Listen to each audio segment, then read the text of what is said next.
ನಮಸ್ಕಾರ ಎಲ್ಲರಿಗೂ. 2025-26ನೇ ಸಾಲಿನ ಬಿ.ಎಡ್ ಆನ್ಲೈನ್ ಅಪ್ಲಿಕೇಶನ್ ಪ್ರಾರಂಭವಾಗಿದ್ದಾವೆ. 2 ವರ್ಷದ ಈ ಒಂದು ಬಿ.ಎಡ್ ಕೋರ್ಸ್ಗೆ ಆನ್ಲೈನ್ ಮುಖಾಂತರ ಅರ್ಜಿಯನ್ನು ಆಹ್ವಾನಿಸಲಾಗಿದೆ. ಸೊ ಈ ವಿಡಿಯೋದಲ್ಲಿ ನಿಮಗೆ ಯಾರು ಇದಕ್ಕೆ ಅರ್ಜಿಯನ್ನು ಸಲ್ಲಿಸ್ಬೋದು, ಕ್ವಾಲಿಫಿಕೇಷನ್ ಏನಾಗಿರಬೇಕು, ಅಪ್ಲಿಕೇಶನ್ ಶುಲ್ಕ ಏನು ಮತ್ತು ಡಾಕ್ಯುಮೆಂಟ್ ಏನೇನು ಬೇಕು, ಇದನ್ನು ಯಾವ ರೀತಿ ಒಂದು ಅರ್ಜಿಯನ್ನು ಸಲ್ಲಿಸೋದು ಅಂತ ಸಂಪೂರ್ಣವಾದ ಮಾಹಿತಿಯನ್ನು ಈ ವಿಡಿಯೋದಲ್ಲಿ ನಿಮಗೆ ಕೊಡ್ತಾ ಹೋಗ್ತೀನಿ. ವಿಡಿಯೋನ ಪೂರ್ತಿಯಾಗಿ ನೋಡಿ, ಅರ್ಥ ಆಗುತ್ತೆ. ಹಾಗೆ ನಿಮಗೆ ಈ ಒಂದು ಬಿ.ಎಡ್ ಆನ್ಲೈನ್ ಅಪ್ಲಿಕೇಶನ್ ಬಗ್ಗೆ ಹೆಚ್ಚಿನ ಮಾಹಿತಿ ಬೇಕಂದರೆ ಇಲ್ಲಿ ಮೇಲೆ ಕಾಣ್ತಾ ಇರುವಂಥ ವೆಬ್ಸೈಟ್ಗೆ ಭೇಟಿ ನೀಡಿ. ಸೊ ಡಿಸ್ಕ್ರಿಪ್ಷನಲ್ಲಿ ಲಿಂಕನ್ನು ಕೊಟ್ಟಿರ್ತೀನಿ, ನೋಡ್ಕೊಳ್ಳಿ, ಹೆಚ್ಚಿನ ಮಾಹಿತಿಯನ್ನು ಪಡ್ಕೊಳ್ಳಿ.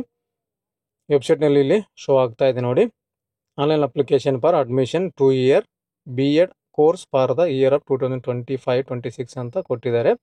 ಸೊ ಇದು 2025-26ನೇ ಸಾಲಿನ ಒಂದು 2 ವರ್ಷದ ಬಿ.ಎಡ್ಗೆ ಅಪ್ಲಿಕೇಶನ್ ಪ್ರಾರಂಭ ಆಗಿದೆ.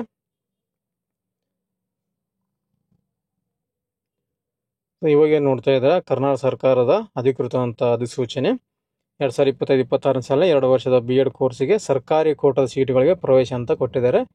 ಇವು ಸರ್ಕಾರದಲ್ಲಿ ಇರುವಂಥ ಸರ್ಕಾರಿ ಕೋಟಾದ ಸೀಟುಗಳಿಗೆ ಈ ಒಂದು ಅಪ್ಲಿಕೇಶನ್ ಅರ್ಜಿ ಆಹ್ವಾನಿಸಲಾಗಿದೆ ಅಂತ ಹೇಳ್ಬೋದು.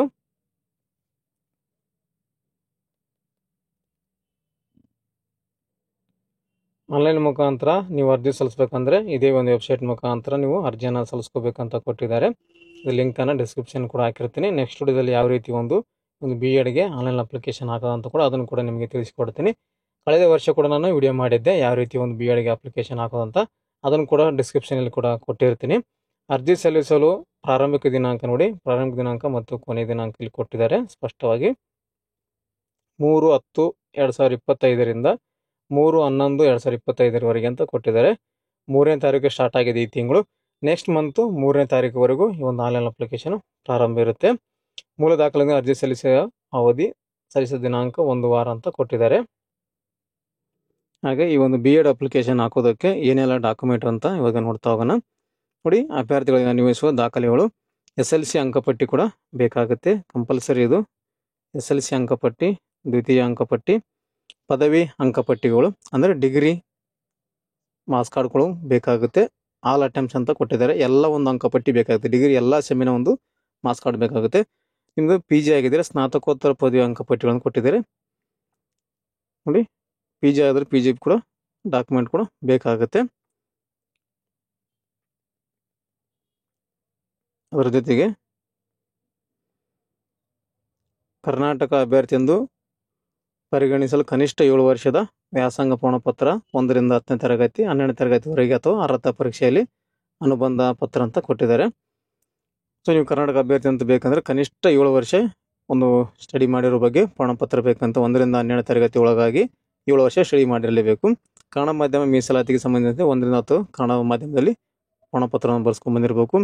ಪ್ರವರ್ಗದಲ್ಲಿ ಆಯ್ಕೆ ಬಯಸಿದಲ್ಲಿ ಪರಿಶಿಷ್ಟ ಜಾತಿ ಪರಿಶಿಷ್ಟ ಪಂಗಡದ ಅಭ್ಯರ್ಥಿಗಳು ನಮೂನೆ D-ನಲ್ಲಿ ಜಾತಿ ಪ್ರಮಾಣಪತ್ರ ಅಂತ ಬೇಕಾಗಿದ್ದಾರೆ. ಅಂದರೆ ಯಾವ ಒಂದು ಫಾರ್ಮೆಟಲ್ಲಿ ಇರಬೇಕಂತ ಕೊಟ್ಟಿದ್ದಾರೆ.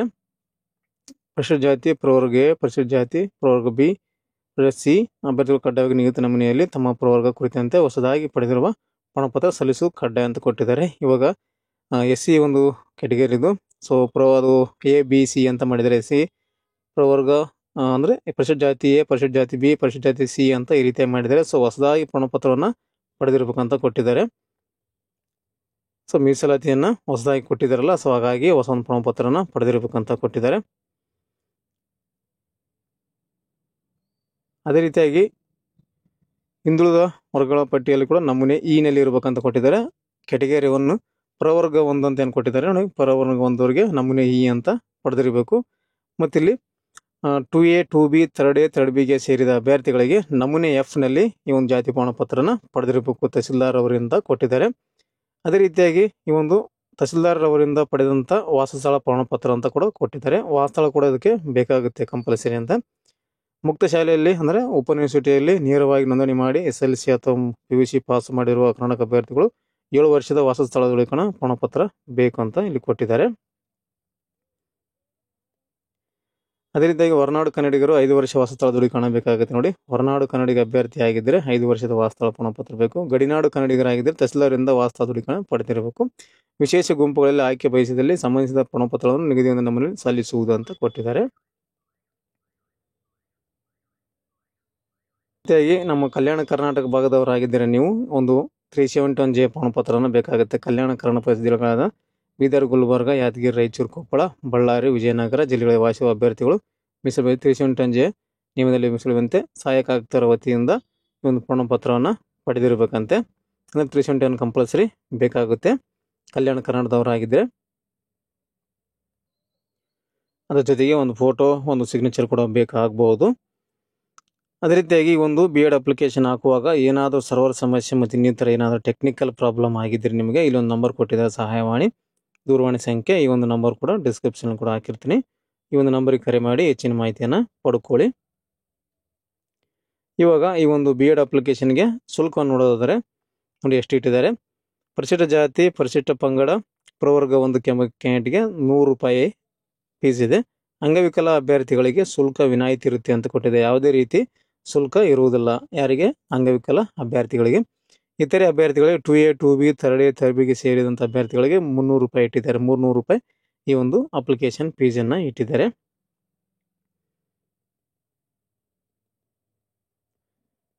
ಅದೇ ರೀತಿಯಾಗಿ ನೋಡಿ ವಿದ್ಯಾರ್ಥಿಯಲ್ಲಿ ಒಂದು ಸೂಚನೆಯನ್ನು ಕೂಡ ಕೊಟ್ಟಿದ್ದಾರೆ. ನೀವು BEd ಅಪ್ಲಿಕೇಶನ್ ಹಾಕುವವರು ಅರ್ಜಿ ಸಲ್ಲಿಸಲು ಇಚ್ಛಿಸುವ ಅಭ್ಯರ್ಥಿಯು ಕೆಳಕಂಡ ವಿದ್ಯಾರ್ಥಿಯನ್ನು ಹೊಂದಿರಬೇಕಂತ ಕೊಟ್ಟಿದ್ದಾರೆ. ಅಂದರೆ ಅಪ್ಲಿಕೇಶನ್ ಹಾಕೋರು ಕನಿಷ್ಠ 50 ಅಂಕದಿಂದ ಕೊಟ್ಟಿದ್ದಾರೆ. ಪದವಿಯಲ್ಲಿ ನಿಮ್ಮ ಒಂದು ಡಿಗ್ರಿನಲ್ಲಿ ಕನಿಷ್ಠ 50 ಅಂಕ ಪಡೆದಿರಬೇಕು. ಪದವಿ ಅಥವಾ ಅದಕ್ಕಿಂತ ಸಮಾನಾಂತರ ಒಂದು ಕೋರ್ಸ್ ಏನಿದೆಯಲ್ಲ 50ರಷ್ಟು ಅಂಕವನ್ನು ಪಡೆದಿರಬೇಕಂದ್ರೆ ಪರ್ಸೆಂಟೇಜ್ 50 ಆಗಿರಲೇಬೇಕು. 50ಕ್ಕಿಂತ ಕೆಳಗಿದ್ದವರಿಗೆ ಇದಕ್ಕೆ ಎಲಿಜಿಬಲ್ ಇಲ್ಲ ಅಂತ ಹೇಳ್ಬೋದು. ನಿಮ್ಮೊಂದು ಡಿಗ್ರಿನಲ್ಲಿ 50% ನೀವು ಅಂಕವನ್ನು ಪಡೆದಿರಬೇಕು. ಇಲ್ಲಿ ವಿಜ್ಞಾನ ಮತ್ತು ಸಾಮಾಜಿಕ ವಿಜ್ಞಾನ, ಮಾನವಿಕ ವಿಷಯಗಳಲ್ಲಿ ಸ್ನಾತಕೋತ್ತರ ಪದವಿ ಅಥವಾ ಕನಿಷ್ಠ 55ರಷ್ಟು ಅಂಕಗಳೊಂದಿಗೆ, ಇಂಜಿನಿಯರಲ್ಲಿ ಪದವಿಯು ವಿಜ್ಞಾನ ಮತ್ತು ಗಣಿತಶಾಸ್ತ್ರದಲ್ಲಿ ಪರಿಣಿತಿ ಪಡೆದಿರುವ ತಂತ್ರಜ್ಞಾನ ಇನ್ಯಾವುದೇ ತತ್ಸಮಾನ ವಿದ್ಯಾರ್ಥಿ ಅಂತ ಕೊಟ್ಟಿದ್ದಾರೆ. ಮಿನಿಮಮ್ ಡಿಗ್ರಿಯಲ್ಲಿ 50% ಪಡೆದಿರಬೇಕು ಅಂತ ಸ್ಪಷ್ಟವಾಗಿ ಕೊಟ್ಟಿದ್ದಾರೆ.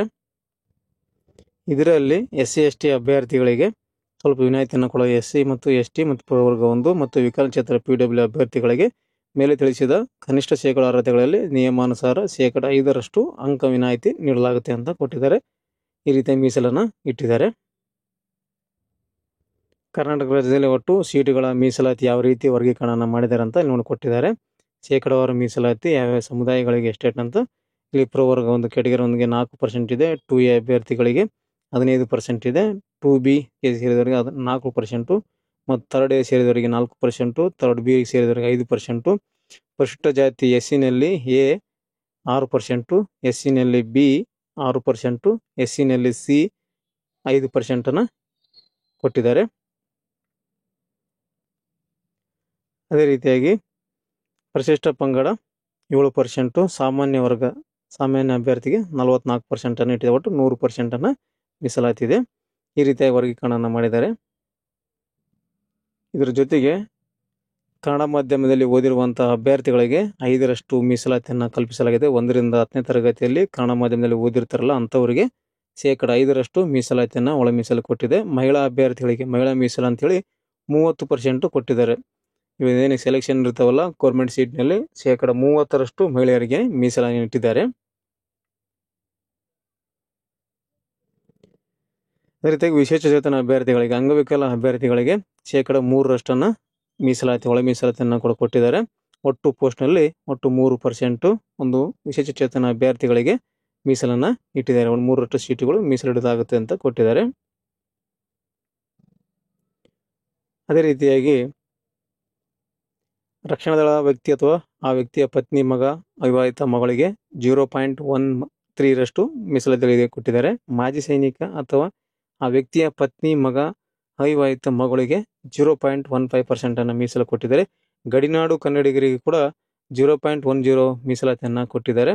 ಹೊರನಾಡು ಕನ್ನಡಿಗರಿಗೆ 0.10% ಕೊಟ್ಟಿದ್ದಾರೆ. NCC ಕೆಡೆಟ್ಗಳಾಗಿದ್ದರೆ 0.15% ಕೊಟ್ಟಿದ್ದಾರೆ.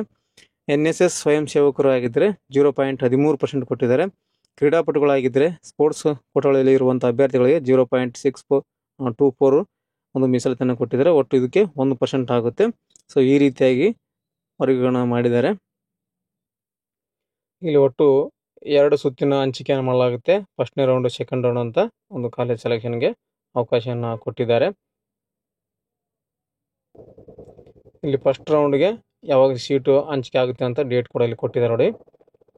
CIE C2 ಹಂಚಿಕೆ ಮೊದಲ ಪಟ್ಟಿ ಪ್ರಕಟಣೆ ಯಾವಾಗ ಆಗುತ್ತೆ? 13/11/2025 ಮೊದಲ ಒಂದು ಪಟ್ಟಿ ಪ್ರಕಟ ಆಗುತ್ತೆ. ಅದರ ನಂತರ ಮೊದಲ ಪಟ್ಟಿಯಲ್ಲಿ ಸೀಟ್ ಹಂಚಿಕೆ ಪಡೆದ ಅಭ್ಯರ್ಥಿಗಳಿಗೆ ಶುಲ್ಕ ಪಾವತಿ ಮತ್ತು ವಿದ್ಯಾರ್ಥಿಗಳಿಗೆ ಅಂತ ಕೊಟ್ಟಿದ್ದಾರೆ. ಸೊ 14/11/2023 ಈ ರೀತಿಯಾಗಿ ಡೇಟ್ ವೈಸನ್ನು ಮಾಡ್ತಾರಂತೆ. ಅದಾದ ನಂತರ ಮತ್ತು ಜಿಲ್ಲಾ ವ್ಯವಸ್ಥಾಪಕ ಕೇಂದ್ರಗಳಲ್ಲಿ ಪ್ರವೇಶ ಪತ್ರ ಅಡ್ಮಿಷನ್ ಸ್ಲಿಪ್ ಏನಿದೆಯಲ್ಲ 19/11/2025 ಕೊಡ್ತಾರೆ. ಮೊದಲನೇ ಪಟ್ಟಿಯಲ್ಲಿ ಪ್ರವೇಶ ಪತ್ರ ಅಡ್ಮಿಷನ್ ಸ್ಲಿಪ್ ಪಡೆದ ಅಭ್ಯರ್ಥಿಗಳು ಕಾಲೇಜಿನಲ್ಲಿ ದಾಖಲಾತಿ ಪಡೆಯಲು ಕೊನೆಯ ದಿನಾಂಕ 24/11/2025 ಅಂತ ಕೊಟ್ಟಿದ್ದಾರೆ. ಅದೇ ರೀತಿ ಎರಡನೇ ಸುತ್ತಿನ ಸೀಟು ಹಂಚಿಕೆ ಒಂದು ಪ್ರಕಟಣೆ ಯಾವಾಗ ಆಗುತ್ತಪ್ಪ ಅಂದರೆ 25/11/2025 ಆಗುತ್ತೆ ಅಂತ ಕೊಟ್ಟಿದ್ದಾರೆ. ಅದೇ ರೀತಿಯಾಗಿ ಎರಡನೇ ಸುತ್ತಿನ ಸೀಟು ಪಡೆದ ಅಭ್ಯರ್ಥಿಗಳಿಂದ ಶುಲ್ಕ ಪಾವತಿ ಅಭ್ಯರ್ಥಿಗಳಿಗೆ ಜಿಲ್ಲಾ ವ್ಯವಸ್ಥಾಪಕ ಕೇಂದ್ರಗಳಲ್ಲಿ ಪ್ರವೇಶ ಪತ್ರ ಅಡ್ಮಿಷನ್ ಸ್ಲಿಪ್ ವಿತರಣೆ ಅಂತ ಮಾಡ್ತಾರೆ ಅಂತ ಕೊಟ್ಟಿದ್ದಾರೆ. ಈ ಡೇಟಿಗೆ 26ರಿಂದ 29ವರೆಗೆ ಈ ಒಂದು ಅಡ್ಮಿಷನ್ ಸ್ಲಿಪ್ಪನ್ನು ವಿತರಣೆ ಮಾಡುವ ಕಾರ್ಯಕ್ರಮ ಇರುತ್ತೆ ಅಂತೆ.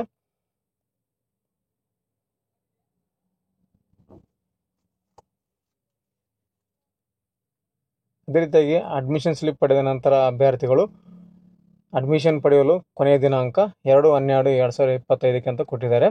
ನೋಡಿ, ಅಡ್ಮಿಷನ್ ಸ್ಲಿಪ್ ಪಡೆದವರು ಈ ಒಂದು ಡೇಟ್ನೊಳಗಾಗಿ ಅಡ್ಮಿಷನ್ ಮಾಡ್ಕೋಕ್ಕೆ ಅವಕಾಶವನ್ನು ಕೊಟ್ಟಿದ್ದಾರೆ. ಇದಾದ ನಂತರ ಮತ್ತೆ ನಿಮಗೆ ಸೀಟ್ ಮೆಟ್ರಿಕ್ ಪ್ರಕಟಣೆ ಮತ್ತು ಮೂರನೇ ಸುತ್ತಿಗೆ ಅಭ್ಯರ್ಥಿಗಳಿಗೆ ಆಪ್ಷನಲ್ ಎಂಟ್ರಿ ಅಂತ ಕೊಟ್ಟಿದ್ದಾರೆ. ಆಪ್ಷನಲ್ ಎಂಟ್ರಿ ಪ್ರಾರಂಭವಾಗೋ ದಿನಾಂಕ ಕೂಡ ಇಲ್ಲಿ ಮೆನ್ಷನ್ ಮಾಡಿದ್ದಾರೆ. ನೋಡಿ, ಆಪ್ಷನಲ್ ಎಂಟ್ರಿ 1/12/2025 ಪ್ರಾರಂಭ ಆಗಿ 3/12 ಕೇವಲ 3 ದಿನ ಮಾತ್ರ ನಿಮಗೆ ಇಲ್ಲಿ ಅವಕಾಶ ಕೊಟ್ಟಿದ್ದಾರೆ ಆಪ್ಷನಲ್ ಎಂಟ್ರಿ ಮಾಡೋದಕ್ಕೆ. ಇದೆಲ್ಲ ಮಾಹಿತಿ ಭಾಳ ಇದೆ. ಸೊ ಇದೆಲ್ಲ ಹೇಳ್ತಾ ಹೋದ್ರೆ ವಿಡಿಯೋ ತುಂಬ ದೊಡ್ಡದಾಗುತ್ತೆ. ಸೊ ಎಲ್ಲ ಒಂದು ಡೇಟ್ಗಳನ್ನು ಡಿಟೇಲ್ ಆಗಿ ನಾನು ಡಿಸ್ಕ್ರಿಪ್ಷನಲ್ಲಿ ಕೂಡ ಹಾಕಿರ್ತೀನಿ, ನೋಡ್ಕೋಬೋದು. ಸೊ ಇವಾಗ ಫೀಸನ್ನು ನೋಡಿದ್ರೆ ಗೌರ್ಮೆಂಟ್ ಕಾಲೇಜ್ ಫೀಸು ಎಷ್ಟಿರುತ್ತೆ ಅಂತ ಕೊಟ್ಟಿದ್ದಾರೆ. ನೋಡಿ, ಸರ್ಕಾರಿ ಶಿಕ್ಷಣ ಸಂಸ್ಥೆಗಳಲ್ಲಿ ಎಷ್ಟಿರುತ್ತೆ ಕಲಾ ವಿಭಾಗದಲ್ಲಿ ಅಂತ ಕೊಟ್ಟಿದ್ದಾರೆ. ಒಂದು ಆರ್ಟ್ಸ್ ಅಭ್ಯರ್ಥಿಗಳಾಗಿದ್ದರೆ ಅವರಿಗೆ ಸರ್ಕಾರಿ ಕೋಟದಡಿ 5,025 ರೂಪಾಯಿ ನಿಗದಿತ ಶುಲ್ಕವನ್ನು ಕೊಟ್ಟಿದ್ದಾರೆ. ಅನುದಾನಿತ ಏಡ್ ಕಾಲೇಜಿನಲ್ಲಿ 6,025 ರೂಪಾಯಿ ಇದೆ.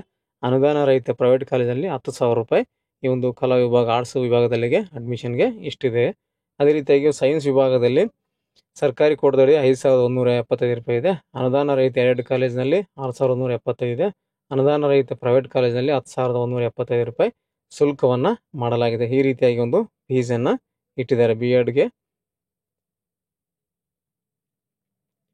ಸ್ನೇಹಿತರೆ, ಇದಿಷ್ಟು ಈ ಒಂದು 2025-26ನೇ ಸಾಲಿನ ಒಂದು BEd ಕೋರ್ಸ್ಗೆ ಆನ್ಲೈನ್ ಮುಖಾಂತರ ಅರ್ಜಿ ಆಹ್ವಾನ ಆಗಿರೋ ಬಗ್ಗೆ ಮಾಹಿತಿಯನ್ನು ಕೊಟ್ಟಿದ್ದೀನಿ. ಈ ಒಂದು ಮಾಹಿತಿ ನಿಮಗೆ ಉಪಯುಕ್ತ ಆಗಿದೆ ಅನ್ಕೊಂತೀನಿ. ಇದ್ರ ರಿಲೇಟೆಡ್ ಆಗಿ BEd ಕೋರ್ಸ್ಗೆ ಸಂಬಂಧಪಟ್ಟ ರಿಲೇಟೆಡ್ ಆಗಿ ಏನಾದರೂ ಡೌಟ್ಸ್ಗಳಿದ್ದರೆ, ಕ್ವಶನ್ಗಳಿದ್ದರೆ ಕಮೆಂಟ್ ಮಾಡಿ. ಕಮೆಂಟಲ್ಲಿ ನಿಮಗೆ ಉತ್ತರವನ್ನು ಕೊಡ್ತೀನಿ ಅಂತ ಹೇಳ್ತಾ, ನೆಕ್ಸ್ಟ್ ವಿಡಿಯೋದಲ್ಲಿ ಯಾವ ರೀತಿ ಒಂದು ಅರ್ಜಿಯನ್ನು ಸಲ್ಲಿಸೋದು BEd ಕೋರ್ಸಿಗೆ ಅಂತ ತಿಳಿಸ್ಕೊಡ್ತೀನಿ. ವೆಬ್ಸೈಟ್ ವಿಳಾಸ ಬಂದು ಏನು ನೋಡ್ತಾ ಇದ್ದಾರೆ ಅವಾಗೊಮ್ಮೆ ಹೇಳಿದೆ, ಇವಾಗ ಹೇಳ್ತಾ ಇದ್ದೀನಿ.